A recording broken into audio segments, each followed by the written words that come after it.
What's up, guys? Samoan Fan 101 here, and this is I'm sorry I haven't made a video in a few days, but I just haven't gotten into it. Yesterday was like almost like a day off completely for me. I barely watched any wrestling yesterday, with the exception of Impact. That just happened to be on, but yeah. So let's get to it, shall we? This is my WCPW Built to Destroy event. This was the first major event outside of like the loaded shows. This was the first major event of WCPW, um, and for us, as far as the first like major event goes, not a pay per view per se, but like a pay per view type show. As far as the first event, it's a plus. I give it a thumbs up. It was actually a pretty good show. There was only 6 matches on the card. The show lasted about 2 hours, so basically very much similar to an NXT show. Hold on, let me just fix the camera. So yeah, very similar to an NXT show, and yeah, let's get to the matches now. My camera's been funky for the last little while, as you know. I keep making two-part videos of certain things. My Q&A made sense. My rant video made sense, but like certain like pay-per-view reviews should not have been as short as they in terms of the part 1 part 2 video should not have been as short as they were. So that said, let's get into this one. Hopefully I can do this all in one go, no two parts. We started off with a okay, now I'm up here. We started off with a yeah, I'm only going by pure memory, with a singles match between Martin Kirby and I was about to say El Generico, and El Ligero. Yeah, God, I wish it was El Generico. El Ligero. This was a Mask versus Pride match, at least according to some people online. What it really was is that if El Ligero lost, he would he would have to unmask. If Martin Kirby lost, then Martin Kirby would have to wear a dress. So yeah. So yeah, there was that. Now, as far as the match itself goes, the first couple minutes we had comedy. And let's face it, comedy during a match usually does not work. However,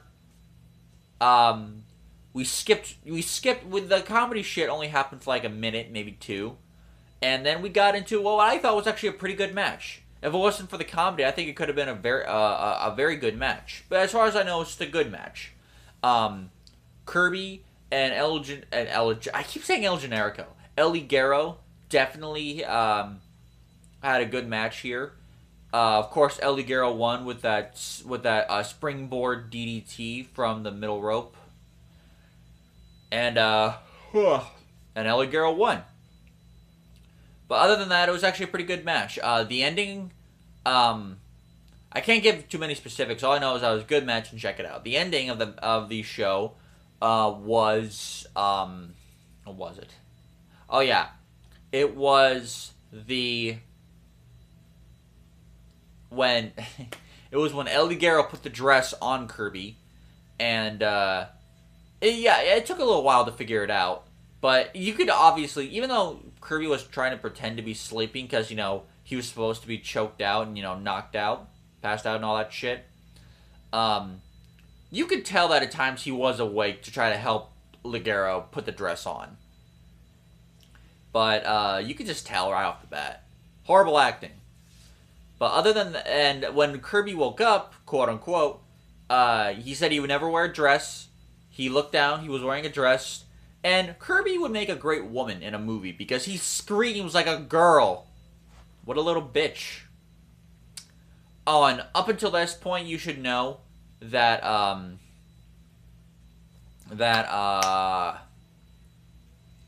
they changed commentators for whatever reason. They changed the commentators from King Ross and Adam Blampied, who was actually a pretty good commentary team, to two guys from from another company that I have no idea who they are, and they didn't do anything for me really. Go back to Blampied and Ross; they're much better. Anyways, After that, we had it was Prince Ameen. It was Prince Ameen versus Gabriel Kidd in a in a match where the loser has to become the winner's servant. This was the storyline building up between Kidd and Ameen, because Ameen wants a servant. He sees himself as a king or a prince, whatever. He's banged like 37 million women or something like that. And Kidd's like, fuck that. I don't want to be your servant. So they made the match. Oh. Sorry, guys. I'm tired. They made the match. And this has got to be the as far as the match quality goes, this is the worst of the night. Not a bad match, but Gabriel Kidd is good, but other than the character, I don't see much of a wrestler in Prince Ameen. Maybe if he was more of a character, like a manager almost, he would be amazing. Like, he's great on the mic, he's great as a personality, but the wrestler is not that great. Maybe it's just the fact that he hasn't really done anything to impress me yet. It's not like he's going up against Shawn Michaels. So, yeah. As far as the match, the match was good. Decent, I should say. It was okay.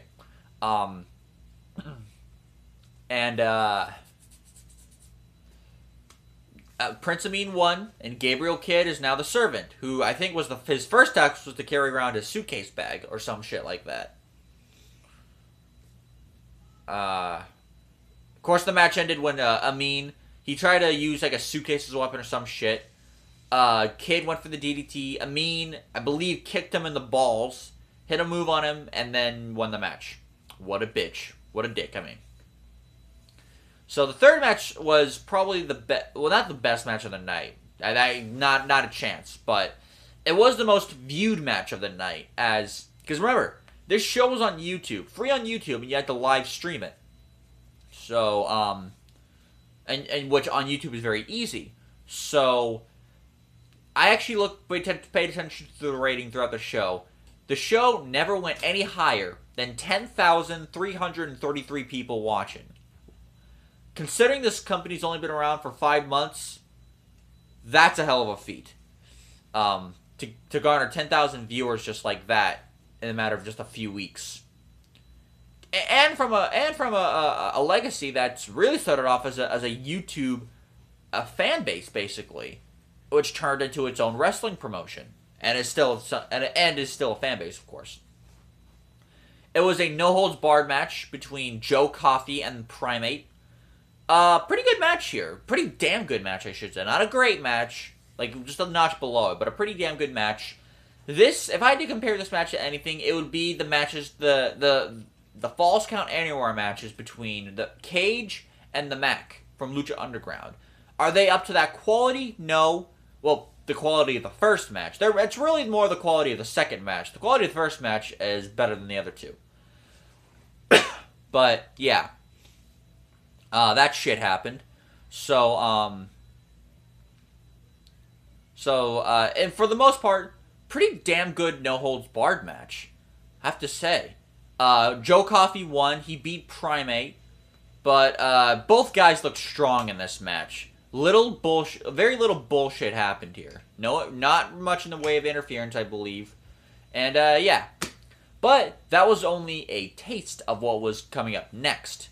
Because next was the Ring of Honor Championship match between champion Jay Lethal and current Cruiserweight Classic wrestler Noam Dar. This match was fucking awesome. This match is awesome. This is a bona fide 4-star match. Maybe 4 and 1/4 star, but unless you check the inbox rating, for now it's 4-star. This was a great match. Very technical wrestling style. Had some aggravation between Lethal and Dar.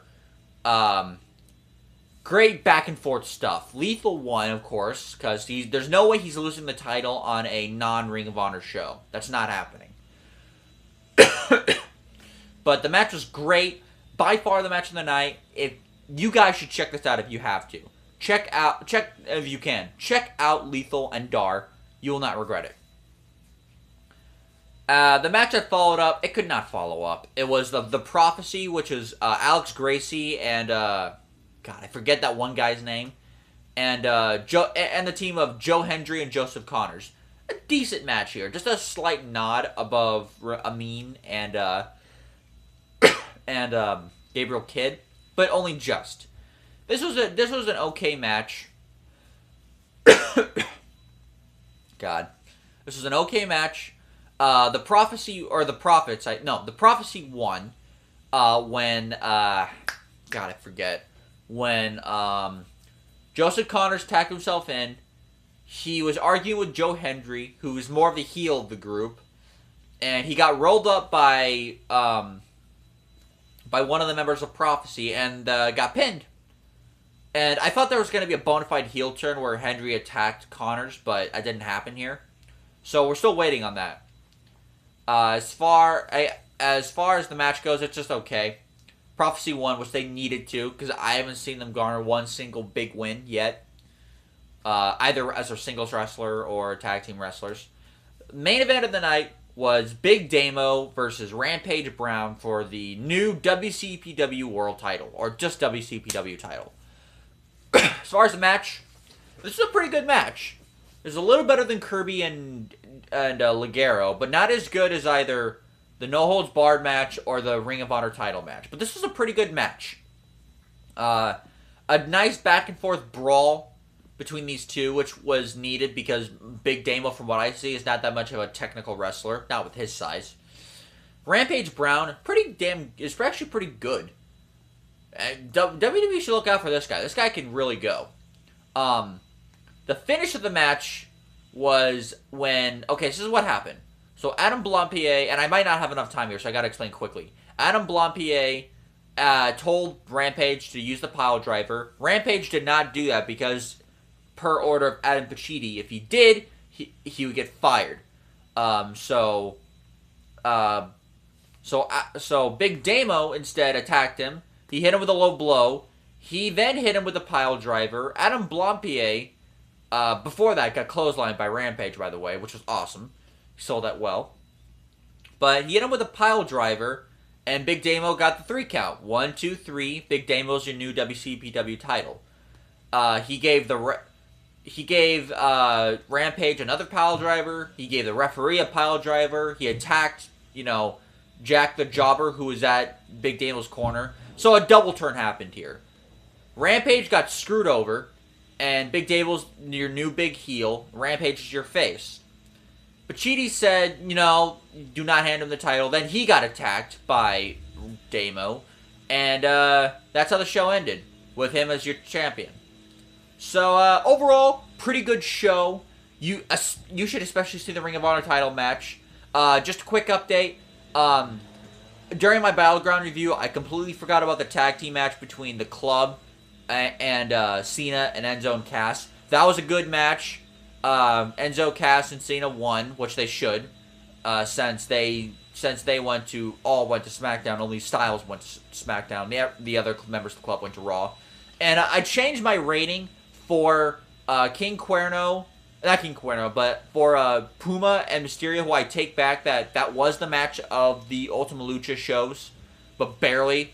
It was a little bit better than Cuerno and Muertes. So that said, guys, peace. I'll see you later. And I'm probably going to get a new camera just so I can make my videos longer, okay? Later, guys.